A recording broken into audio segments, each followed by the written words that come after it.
नमस्कार, स्वागत है आपका कमोडिटी नाउ में, जहां हम आपको कमोडिटी मार्केट की बड़ी खबरें बताते हैं, साथ ही आपके लिए बेहतरीन ट्रेडिंग कॉल्स भी लेकर आते हैं। तो चलिए सबसे पहले बड़ी खबरों के साथ ही शुरुआत कर लेते हैं। और आज जो टॉप 10 खबरें हैं उसमें गोल्ड, जहां पर डॉलर और ट्रेजरी यील्ड में जिस तरह से मजबूती आई है, यहां पर दबाव बना है और लगातार कल के बाद आज भी हल्की कमजोरी के साथ ही कारोबार हो रहा है। चांदी बेहद सीमित दायरे में कारोबार, मार्च में दरें बढ़ने की चिंता हावी है, कल की कमजोरी यहां पर एक्सटेंड होती दिख रही है। क्रूड की बात करें तो सप्लाई की चिंता बरकरार है, उससे यहां पर कीमतों को सपोर्ट मिल रहा है। ब्रेंट $90 के करीब पहुंच गया है। नेचुरल गैस इन्वेंट्री कम और मांग ज्यादा है, इससे यहां पर सपोर्ट मिल रहा है। कॉपर ग्लोबल इकोनॉमिक रिकवरी के संकेत से यहां पर सपोर्ट मिल रहा है। जिंक ग्लोबल डेफिसिट बढ़ने से यहां पर कीमतों में सपोर्ट मिला, लेकिन आज के सत्र में करीब ½ % की गिरावट के साथ एमसीएक्स पर कारोबार हो रहा है। निकेल मजबूत मांग और एक्सचेंज वेयरहाउस में इन्वेंट्री कम है, लेकिन आज ऊपरी स्तरों पर आज भी मुनाफा वसूली है, ₹1700 के करीब भाव है। एल्युमिनियम घटते इन्वेंट्री और पावर संकट से तेजी है और पूरे ही बेस मेटल्स में आज एल्युमिनियम में ही तेजी दिख रही है। कुछ एग्री काउंटर्स की अगर बात करें तो मेंथा ऑयल जहां शॉर्ट कवरिंग से यहां पर सपोर्ट दिख रहा है, वहीं कॉटन कम यील्ड का अनुमान है, जिससे यहां पर कीमतों में तेजी है। हल्दी फसल खराब होने की खबर से कीमतों में लगातार तेजी बनी हुई है।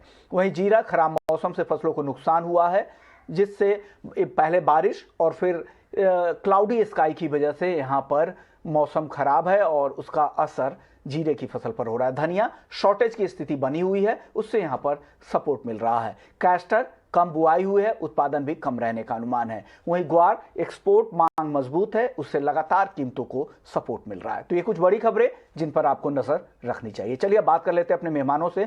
हमारे साथ 3 मेहमान हैं। तरुण सत्संगी जी है ओरिगो ई मंडी के, जतिन त्रिवेदी है एलकेपी सिक्योरिटीज से, और साथ ही हमारे साथ बजट एक्सपेक्टेशंस पे बात करने के लिए सुधाकर देसाई साहब होंगे, जो आईबीपीए के प्रेसिडेंट है। आप तीनों ही मेहमानों का ईटी नाउ स्वदेश पर स्वागत है। सबसे पहले जतिन, आप बताइए, गोल्ड और सिल्वर कल की बड़ी गिरावट के बाद आज सुस्ती के मूड में दिख रहा है, अब यहां से क्या सलाह देंगे? क्या गोल्ड सिल्वर बेहतर मौका है आज खरीदारी के?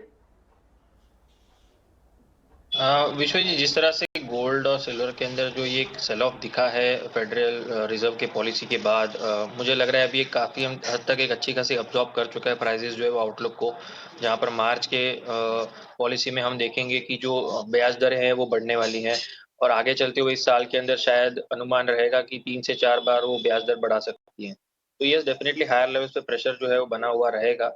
अगर हम फेडरल रिजर्व के स्टेटमेंट के हिसाब से देखने जाएंगे तो 49,000 से लेके 50,000 एक अभी बैरियर जो है वो बन गया है, जिस तरह से मार्केट की आउटलुक हम देख रहे हैं।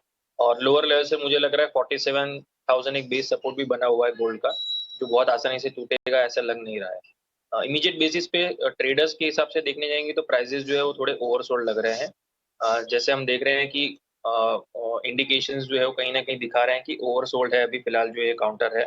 तो यहाँ पर माइनर डिप पे बाय करने की सलाह दूंगा मैं। एक स्ट्रिक्ट स्टॉप लॉस के साथ मेंटेन करना है 47,700 का, बिकॉज जिस तरह से प्राइजेस के अंदर ट्रेंड जो है वो वीक है, ये काउंटर ट्रेंड रहेगा मेरी तरफ से डे ट्रेडर्स के लिए। तो यहाँ पर स्ट्रिक्टली स्टॉप लॉस के साथ ही ट्रेड करना है और हायर लेवल से प्रॉफिट भी तुरंत बुक कर लेना है, बहुत ज्यादा बड़ी गेन्स के लिए ट्रेड नहीं करना है।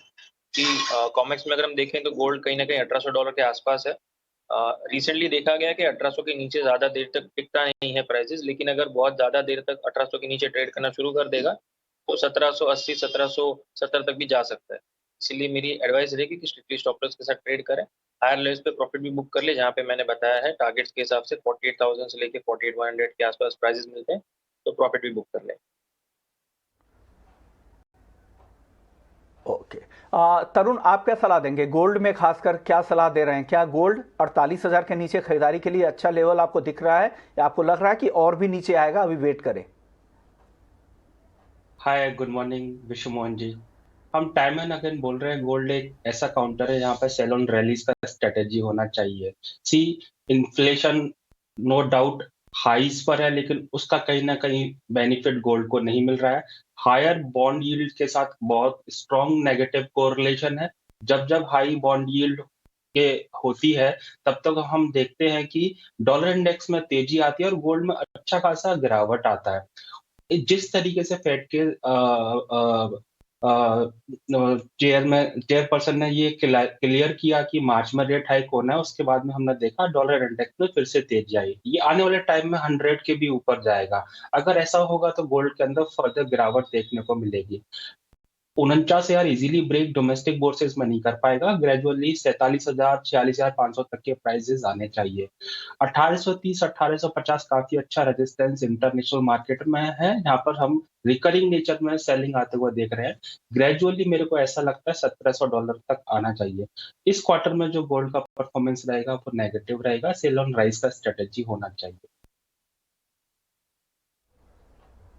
ओके, सेल ऑन राइज की स्ट्रेटजी होनी चाहिए। आपने बोला कि गिरावट और आएगी, $100 के ऊपर, 100 के लेवल को भी पार कर सकता है डॉलर इंडेक्स। तो कितनी गिरावट आएगी? क्या 46,000 के नीचे भी जाएगा gold? See for some time ना हमने देखा 47,000 से बाइंग हो रहा है और 49,000 से सेलिंग निकल के आ रहा है। बट जिस तरीके से रिएक्शन मार्केट में देखने को मिल रहा है, हमें ऐसा लगता है 49,000 फॉर सम टाइम टॉप बना रहेगा। 47,000 के नीचे प्राइस ब्रेक होंगे। पॉसिबिलिटी है 46,000 45,500 तक प्राइस आए बाय द टाइम फेड की मीटिंग में रेट का अनाउंसमेंट हो। Stability I think first rate hike के बाद में प्राइसेस में शायद देखने को मिलेगी, लेकिन टिल देन जो गोल्ड है वो नेगेटिवली रिएक्ट करेगा। काफी स्ट्रांग मोमेंटम हम बॉन्ड यील्ड और डॉलर इंडेक्स में देख रहे हैं, और जिस तरीके से इनका पेस है उनका कर्व भी ये इंडिकेट करता है अगले 10-15 दिन में हो सकता है बॉन्ड यील्ड 2 के आसपास पहुंच जाए, एंड डॉलर इंडेक्स भी हो सकता है कि एक महीने के अंदर 100 का मार्क क्रॉस कर जाए।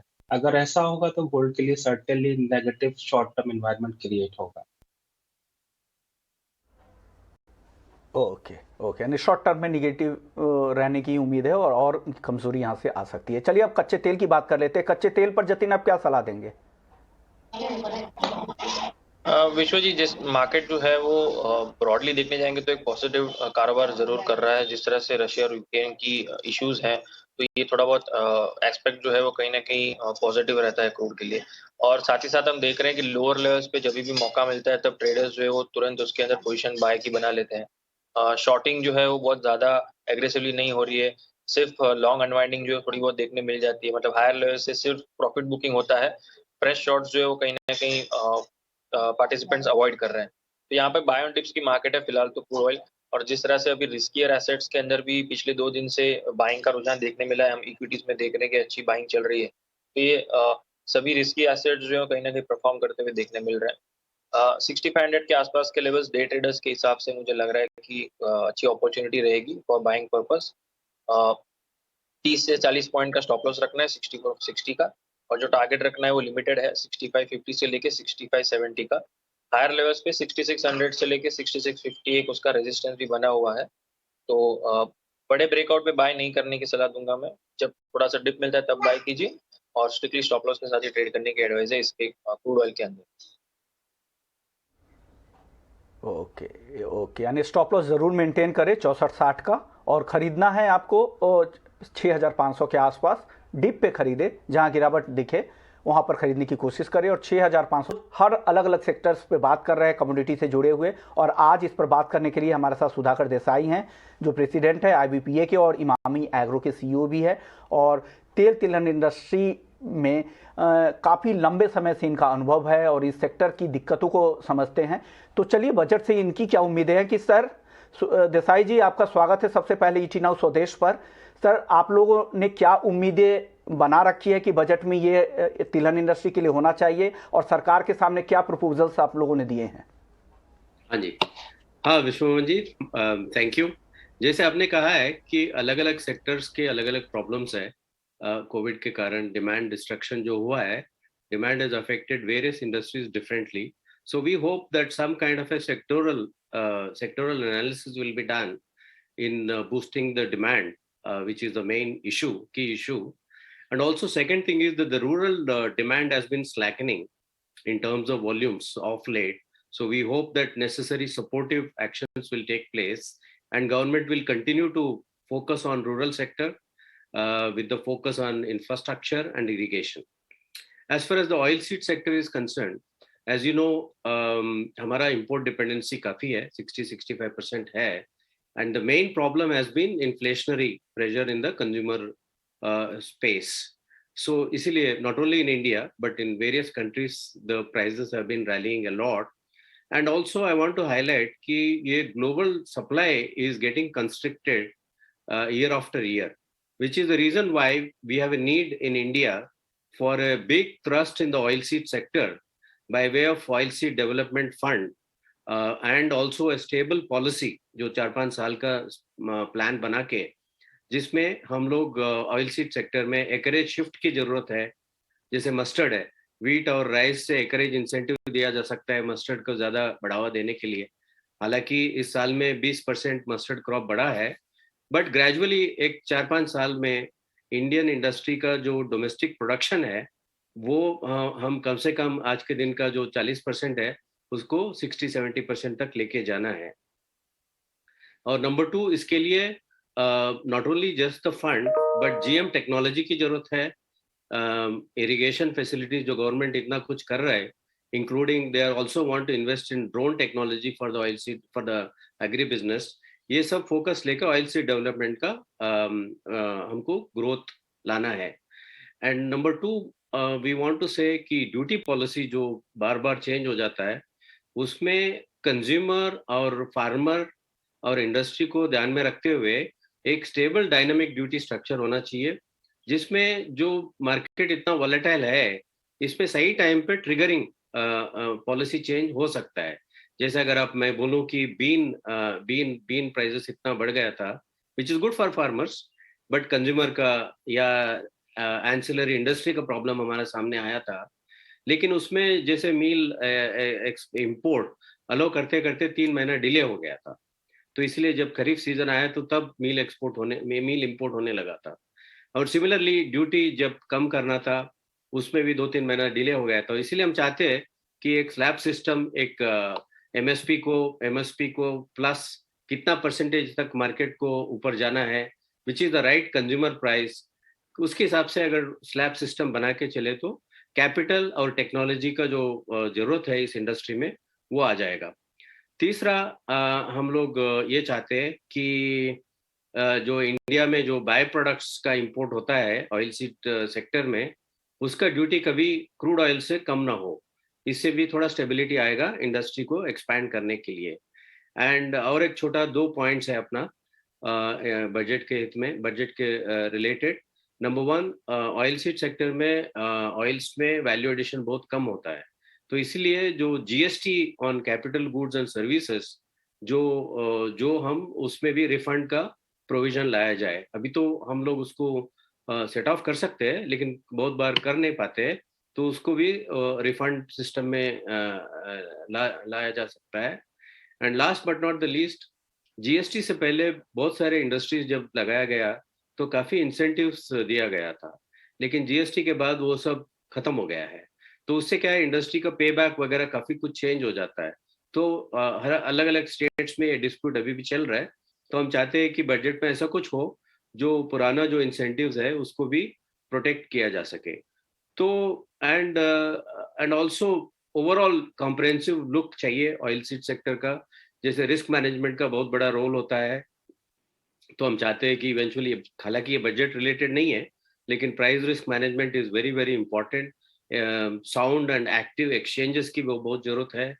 एंड जहाँ तक कि कंज्यूमर की बात है, जो हम लोग भी चाहते हैं कि गवर्नमेंट का जो इंटेंशन है तो उसमें इंडस्ट्री का भी सपोर्ट हो.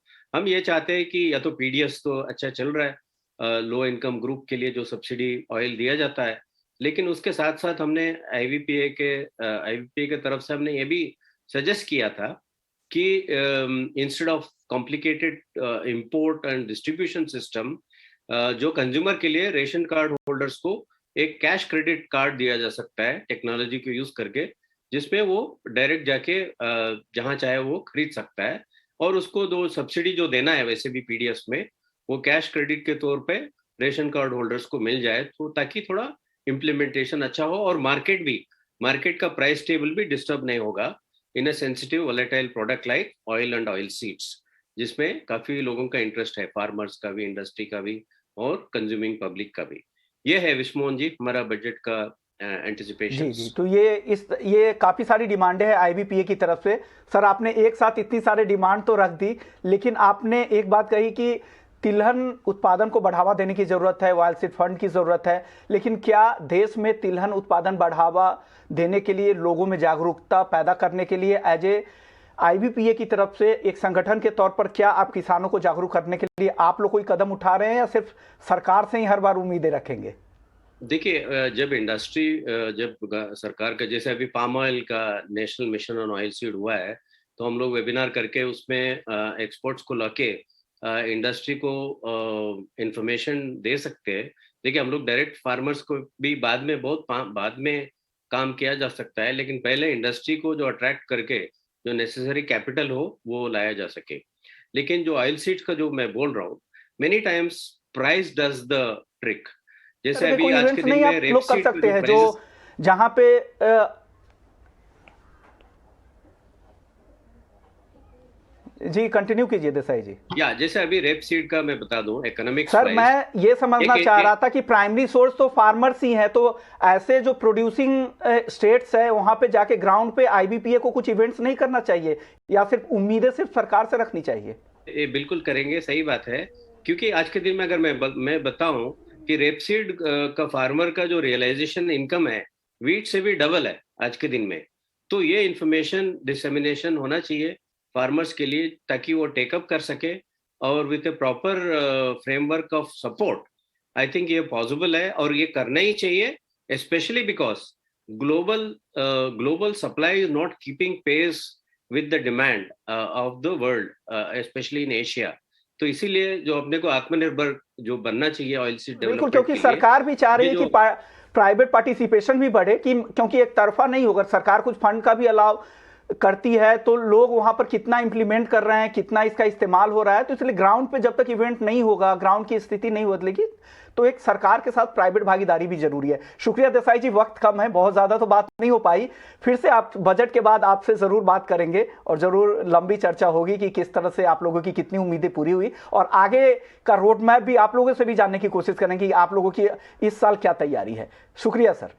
चलिए आगे बढ़ते हैं और फिर वापस लौटते हैं वायदा बाजार की तरफ। जतिन और हमारे साथ तरुण जी दोनों बने हुए हैं। जतिन, अब आपसे सवाल नेचुरल गैस को लेकर, जिस तरह की तेजी नेचुरल गैस में दिख रही है, यहां से आपको क्या लग रहा है, कौन से लेवल से पार करेंगे? क्या एमसीएक्स पे 350 भी दिख रहा है आपको? काउंटर काफी पॉजिटिव है विश्व जी। जिस तरह से इसने एक अच्छा खासा सपोर्ट लिया हुआ है जब भी 300 के नीचे आता है, और हायर लेवल्स पे डेफिनेटली 330 से लेके 325 की जो एक बैरियर है वहाँ पे एक रेजिस्टेंस भी है, बट मुझे लग रहा है रेजिस्टेंस जो है वो धीरे धीरे ब्रेक ही होने वाला है, और हायर लेवल्स पे फिर से 350 345 के टेस्टिंग लेवल्स जो है वो फिर से एक बार के लिए जा सकता है। लोअर लेवल से वेरी स्ट्रॉन्ग सपोर्ट है 285 से लेके 290 का। आई थिंक मैंने पहले भी जब हमने लास्ट वीक बात की तब बताया था कि ये काउंटर का जो सपोर्ट है वो स्ट्रांगली 290 के पास है। जब तक 290 के नीचे नहीं जाता है प्राइसेस और क्लोजिंग नहीं देता है, तब तक इसको होल्ड करें, ये काउंटर अच्छा खासा पॉजिटिव बाउंस दे सकता है। अब मुझे लग रहा है कि हायर लेवल्स पे 340 के टारगेट्स के लिए एम करके चलना चाहिए। स्विंग ट्रेडर्स के लिए अपॉर्चुनिटी है, डे ट्रेडर्स इसे अवॉइड करें क्योंकि कल के दिन अच्छी खासी उछाल आ गई थी। तो स्विंग ट्रेडर्स के लिए एक लेवल है 322, यहाँ पर बाय करना है। आपसे स्टॉप लॉस जानना चाह रहा हूं कि अगर स्विंग ट्रेडर अगर इसमें ट्रेड करें तो कौन से स्टॉप लॉस के साथ इसमें ट्रेड करें? विश्व जी, मेरा स्टॉप लॉस मेंटेन्ड है 290 का। जब तक 290 के नीचे नहीं जाते हैं प्राइसेस तब तक इसको होल्ड करना है, और हायर लेवल्स पे 350 के टारगेट्स के लिए एम करना है। Noted sir. ओके, 290 के स्टॉप लॉस के साथ आप उस ट्रेड यहां पर कर सकते हैं। 343 ऊपर की तरफ भी जा सकता है। बेस मेटल में तरुण जी आपको कुछ पसंद आ रहा है आज? आई थिंक एल्यूमिनियम जिंक के अंदर तेजी कंटिन्यू करना चाहिए। काफी अच्छे हमने रिटर्न्स इन दोनों कमोडिटीज के अंदर देखे हैं। निकेल नो डाउट अच्छा परफॉर्म किया था, लेकिन हायर साइड से स्टीपर करेक्शन आया, तो ऐसा लगता है कि उसमें शॉर्ट टर्म में और करेक्शन आ सकता है। तो आई थिंक कॉम्प्लेक्स में मेरे को जो अच्छे लगते हैं वो एल्यूमिनियम और जिंक लगते हैं। लॉन्ग साइड में रहना चाहिए। 3 से 4% के गेन्स देखे जा सकते हैं शॉर्ट टर्म के अंदर। ओके, एल्युमिनियम और जिंक 3 से 4% गेन के लिए आप खरीद सकते हैं। तरुण जी की राय मेटल में जतिन आपकी पसंद? विशु जी, मैंने पहले ही बताया कि मेरा फेवरेट काउंटर जो है इस पूरे साल में मोस्ट प्रॉब्ली एल्यूमिनियम ही रहने वाला है। जिस तरह से उसके अंदर मार्केट शिफ्ट अप है, मुझे लग रहा है पॉजिटिविटी का कारोबार जारी रहेगा। बाय ऑन डिप्स का मार्केट है डेफिनेटली, ट्रेडर्स के लिए भी, स्विंग ट्रेडर्स के लिए भी। डे ट्रेडर्स के लिए स्टॉप लॉस रहेगा 245 का, और स्विंग ट्रेडर्स के लिए मेरा स्टॉप लॉस है 235 का। हायर लेवल्स जतिन पे जी की भी पसंद एल्युमिनियम है और तरुण जी की एल्युमिनियम और जिंक। चलिए ओके, चलिए अब आगे बढ़ते हैं, लेकिन अब बात कर रहे थे शुगर सेक्टर की, और क्या उत्पादन का नया अनुमान आया है। एस्ट्रा के हमारे चेयरमैन हमारे साथ है प्रफुल्ल विठलानी जी। सर स्वागत है आपका ईटी नाउ स्वदेश पर। सर कि नया अनुमान क्या है, कितना उत्पादन इस सीजन में रह सकता है चीनी का? सीजन 2020-2021 में इंडिया का उत्पादन था 31 लाख टन का, और 21-22 का हम हर साल जनवरी में हमारे प्रोजेक्शंस डिक्लेयर करते हैं। तो ये प्रोजेक्शंस है 319 लाख टन का, तो 3% शुगर का उत्पादन ज्यादा रहेगा। और इसमें जो पर्टिकुलरली तमिलनाडु स्टेट है, वहाँ पे 0.7 मिलियन टन का प्रोडक्शन था, वो बढ़ के अभी 1 मिलियन टन का होने जा रहा है, जो 40% ज्यादा है तमिलनाडु में। महाराष्ट्र में सोलापुर डिस्ट्रिक्ट जो है सेंट्रल महाराष्ट्र में, यहाँ पे और बाकी ऑल ओवर महाराष्ट्र में यील्ड और रिकवरी अच्छी होने की वजह से महाराष्ट्र का उत्पादन 115 लाख टन का होगा, और ये यूपी से ज्यादा रहेगा। यूपी में जो 111 लाख टन का उत्पादन था, वो गिर के 105 लाख टन होगा। महाराष्ट्र का विठलानी जी, हेलो, ताकि यूपी का जो है वहां पे मैं जानना चाह रहा था कि महाराष्ट्र का जो अनुमान है 115 लाख टन का इस सीजन के लिए, क्या ये रिकॉर्ड उत्पादन होगा अगर इतना हुआ तो? हाँ, ये रिकॉर्ड उत्पादन ही है। और उत्तर प्रदेश में क्या है कि जैसे हम चाहते थे कि ratio of sugar and ethanol diversion का बढ़े, तो यूपी ने सबसे आगे लीड ली है कि शुगर का प्रोडक्शन कम करके इथेनॉल ज्यादा बना रहे हैं। तो उसकी वजह से उनका प्रोडक्शन जो है 111 से गिर के 105 हो रहा है। और सबसे बड़ी बात यह है कि हमें 60 लाख टन का एक्सपोर्ट का उम्मीद रखी हुई है, जिसमें से करीबन 42 लाख टन का तो बिजनेस हो चुका है। तो अभी सिर्फ 18 लाख टन भी जो हमें करना है, तो उसके लिए 8 महीने हैं। जो गल्फ कंट्रीज और हमारे एशियन कंट्रीज है, उसमें आराम से इतनी तो एक्सपोर्ट हो ही जाएगी, तो उसमें कोई हमें चिंता नहीं है। और यूज टू रेशियो बहुत गिर रहा है, जो हमारे पास क्लोजिंग स्टॉक रहता है। यूज टू रेशियो 31.3 था, वो 15% की गिरावट से 26.6% पे आ जाएगा। तो इसकी वजह से बैलेंस शीट काफी अच्छी है। और हमारे पास ओपनिंग स्टॉक जो 83 लाख टन था, वो गिर के 72 लाख टन हो जाएगा 1 अक्टूबर। सर वक्त कम है, ज्यादा आपसे चर्चा नहीं हुई, आप लेट जुड़े, लेकिन शुक्रिया, आपने अपना अनुमान बता दिया एस्ट्रा की तरफ से। शुक्रिया विठलानी जी, वापस आपसे फिर से बात होगी। और तरुण जी आपका भी शुक्रिया, जतिन आपका भी शुक्रिया, आप लोगों ने वक्त निकाला। तो कमोडिटी नाउ में फिलहाल इतना ही, लेकिन आप बने रहिए ईटी नाउ स्वदेश के साथ। ब्रेक के बाद FNO जंक्शन। नमस्कार।